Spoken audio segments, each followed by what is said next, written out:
we found, very much under John's tutelage, that the Shakespeare sonnets provide excellent instruction and present many of the most difficult language problems that we find in the plays in microcosm. A sonnet, 14 lines of iambic pentameters, with a complicated rhyming structure, ending up in a rhyming couplet. So, David Suchet, I'd like you just to speak it through, and then we'll talk about it once we know what it is that we're discussing.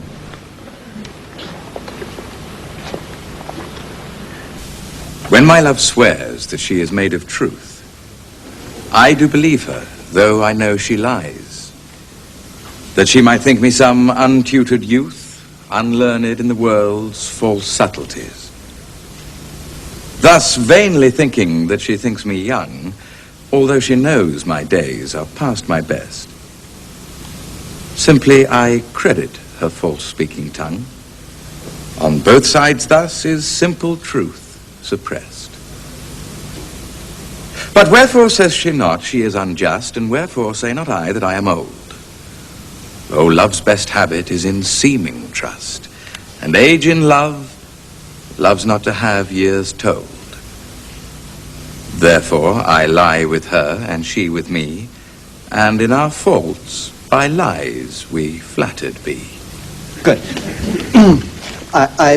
I asked you just to read that through. And of course I was being unfair to you because I was denying you any possibility of dramatic situation thereby. And it seems to me that the most important thing about this sonnet and about many of the sonnets that they are like little plays or like a soliloquy, that it's a person in a dramatic situation and therefore a person needing to talk, needing to communicate, and that there's some kind of development in this little play from beginning to end. And therefore, what I want us to decide on is the dramatic situation that this man is in. Okay. So let's invent one.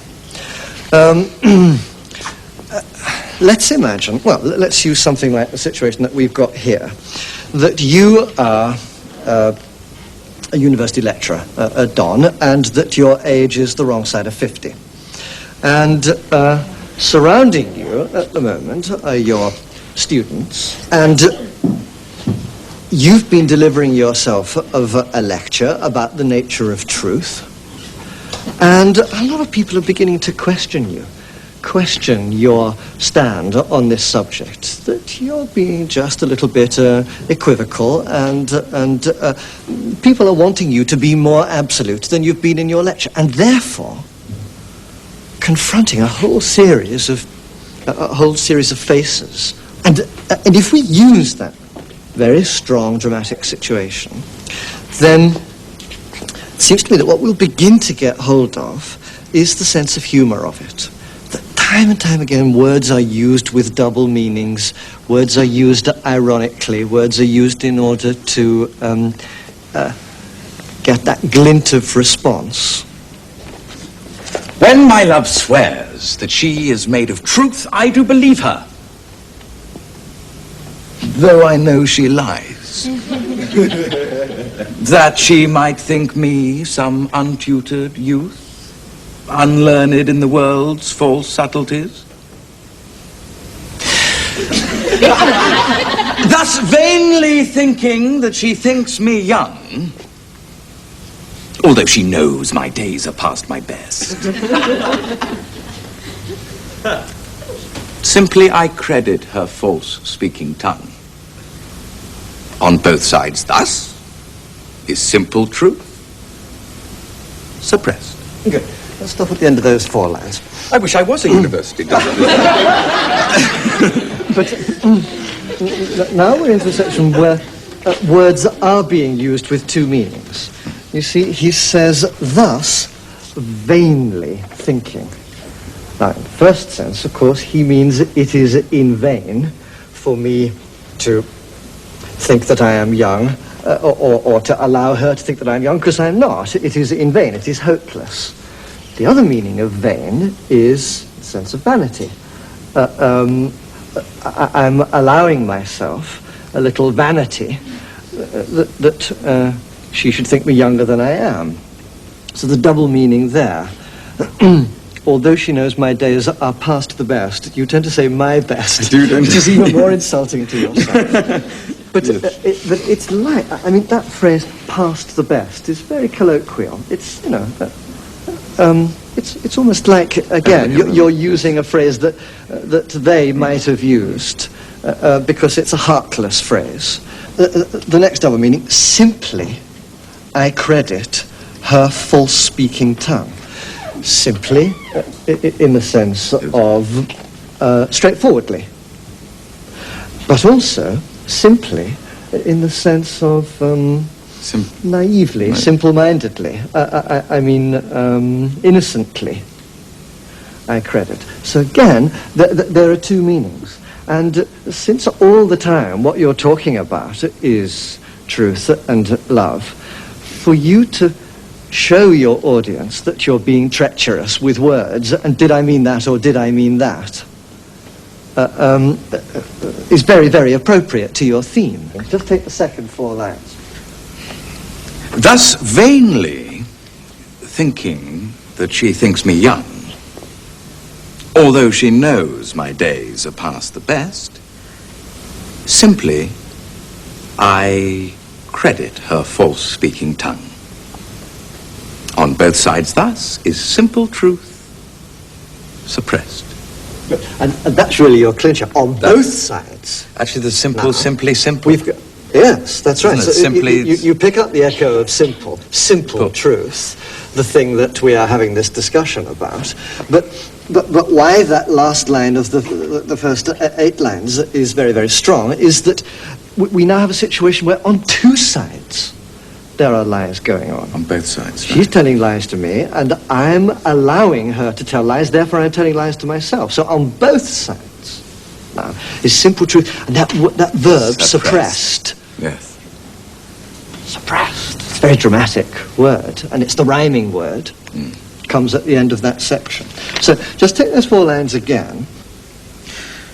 Thus vainly thinking that she thinks me young, although she knows my days are past the best, simply I credit her false-speaking tongue.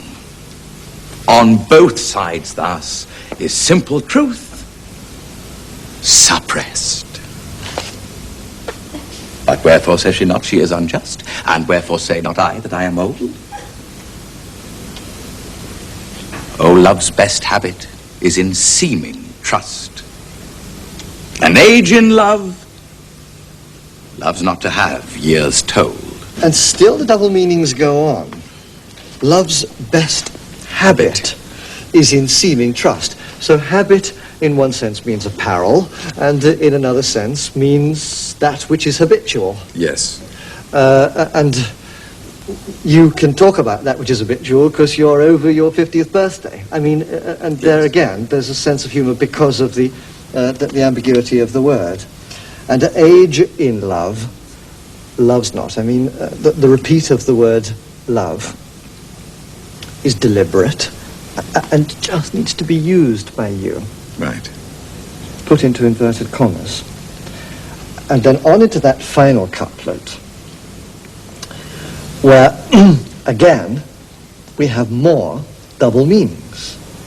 Therefore, I lie with her, and she with me. And, of course, there is the double meaning of we're telling lies to each other, we're also lying in bed together.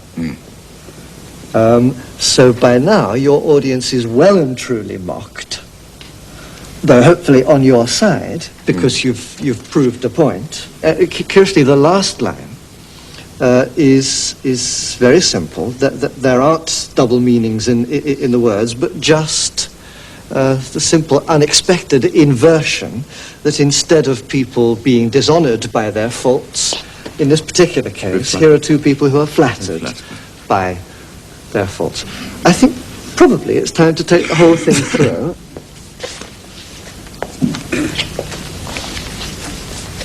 When my love swears that she is made of truth, I do believe her, though I know she lies. That she might think me some untutored youth, unlearned in the world's false subtleties.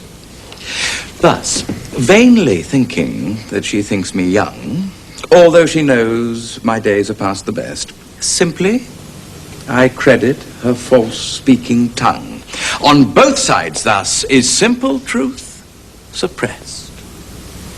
But wherefore says she not she is unjust, and wherefore say not I that I am old? Oh, love's best habit is in seeming trust, and age in love loves not to have years told. Therefore I lie with her, and she with me,